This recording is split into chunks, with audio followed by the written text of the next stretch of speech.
پھر اسرائیل بنے گا. حدیث میں خبریں یہ سارے مسلمان ممالک تمہارے ہاتھ سے نکل جائیں گے مسلمانوں. یہ عراق اور اردن اور یہ اور وہ، یہاں تک کہ ترکی، سعودی عرب کا بھی شمالی حصہ نکل جائے گا. البتہ مدینے کا جو ان کا پروگرام ہے اس کو اللہ نہیں پورا ہونے دے گا. مدینے میں داخلے کی ان کو اجازت نہیں ملے گی. بہرحال یہ سارا کچھ ہونے والا ہے. وہ وقت بھی آنے والا ہے کہ حضور کی ایک حدیث کے مطابق ایک شخص کے 1000 بیٹے ہوں گے تو 999 ختم ہو جائیں گے، ایک بچے گا. یہ وقت بھی آنے والا ہے کہ حضور فرماتے ہیں اتنی بڑی جنگ ہوگی، اتنی خوریزی ہوگی کہ پوری زمین اٹ جائے گی لاشوں سے. تو پرندہ جو ہے کوئی، ایک تو پرندے ہوتے ہیں کہ جو مردار خور ہے، گدھ ہے، وہ تو بڑی خوشی سے اتریں گے، تناول فرمائیں گے لاشوں کو. اسی طریقے سے کوے ہیں، چیلے ہیں. لیکن جو نفاست پسند پرندے ہیں وہ لاش کے اوپر اترنا نہیں چاہتے. تو ایک پرندہ اڑتا چلا جائے گا، اسے کہیں زمین پر اترنے کی جگہ نہیں ملے گی، لاشیں ہی لاشیں ہوں گی. یہاں تک کہ وہ تھک ہار کر اس کے جو ہے پر جواب دے جائیں گے، گرے گا تو لاش پر گرے گا. یہ وقت آنے والا، اور یہ یہودیوں کے ہاتھوں، یا یہودیوں کے جو سپورٹرز ہیں اس وقت، جو ان کے ہاتھ میں آلہ کار ہے، ان کے ہاتھوں آنا ہے. میرے نزدیک اس کام کے لیے اس ملعون قوم کو، کہ جو حضرت عیسیٰ کے زمانے سے ملعون ہو چکی ہے، اس کو باقی رکھا گیا ہے. اسے یہ موقع دیا گیا ہے. اس نے اسرائیل بنا لیا ہے. تقریباً 2000 سال کے بعد وہ دوبارہ آ کر آباد ہوئے اس سرزمین میں جہاں سے نکال دیے گئے تھے 70 عیسوی کے اندر. یہ سارا کچھ کیوں ہو رہا ہے؟ ان کا یہ استثناء کیوں کیا گیا؟ یہ بڑی تلخ بات ہے، یہ یاد کر لیجیے.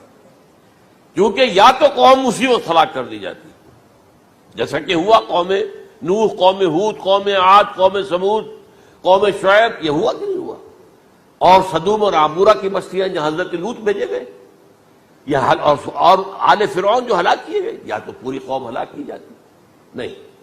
یہ یوں سمجھیے کہ اس پورے معاملے کو درمیان میں سے ایک وقفہ دے دیا گیا، حضرت عیسیٰ کو اٹھا لیا گیا، اور حضرت عیسیٰ دوبارہ آئیں گے. یہ کیوں کیا گیا؟ اب اس میں بڑی تلخ بات آپ سے کہہ رہا ہوں، یہ آپ کے لیے قبول کرنا آسان نہیں، حلق سے نیچے اٹھنے کی مشکل سے. اس قوم کو زندہ رکھا گیا ہے جو ملعون اور مغضوب علیہم قوم ہے. سب سورہ فاتحہ میں مفسرین لکھتے ہیں ضالین، یہ نصارہ ہے، اور مغضوب علیہم یہ یہودی ہیں. اور قرآن الذین کفروا من الکتاب علی لسان داؤد عیسی ابن مریم، لعنت کی گئی. ایک ملعون اور مغضوب قوم کے ہاتھوں آخری امت محمد، اور اس کا بھی بہترین حصہ، اس پر عذاب ان کے ہاتھوں آئے گا. عربوں پر عذاب یہودیوں کے ہاتھوں، اس لیے ان کو بچایا گیا.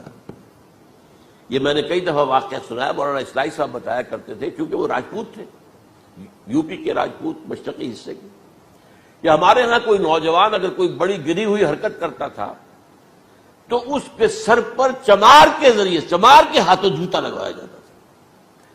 اگر راجپوت کے سر پر راجپوت کا جوتا گرا تو چلو تکلیف تو ہوئی، لیکن یہ کہ راجپوت کا جوتا گرا ہے نا، پڑا ہے. لیکن راجپوت کے سر پر چمار کا جوتا، جس کو آپ انگریزی میں کہتے ہیں to add insult to injury, وہ تکلیف بھی ہے جوتا کھانے کی، اور انسلٹ ہے کہ چمار مار رہا. یہ امت سب سے خیر امت ہے، کنتم خیر امت اخرجت للناس. اس کے لیے عذاب بھی بدترین آئے گا. اور کن پر آئے گا؟ اس امت کا جو اصل نیوکلیس ہے، عرب، جس کے بارے میں حضور کی حدیث موجود ہے ویل للعرب، عرب کے لیے بہت بڑی ہلاکت. اور آج ہماری نظر میں آ رہا ہے وہ ملعون اور مغضوب علیہم قوم، ان کے سینے کے اندر خنجر کی طرح بھونکی گئی ہے. اور 30 کروڑ کے قریب عرب بے حمیتی، بے غیرتی، بزدلی، کمزوری، ذلت، مسکرت کی مثال بنے ہوئے. کوئی بول سکتا ہے اس اسرائیل کے خلاف؟ کوئی بول سکتا ہے؟ 30-35 لاکھ آدمی ہے اسرائیل کے اندر یہودی، اس سے زیادہ تو امریکہ میں 50 لاکھ کے قریب. کل 1.25 کروڑ آدمی ہے یہ یہودی پوری دنیا کے اندر. لیکن دیکھیے جو چاہتا کرتا ہے. جب چاہا اس نے عراق کے ایٹمک انسٹالیشن کو تباہ کر دیا، اور سعودی عرب کی فضا میں اس کو فیول کیا ہے انہوں نے. دوبارہ ری فیولنگ جو ہوئی ہے ان کے جہازوں کی، وہ سعودی عرب کی فضا میں ہوئی.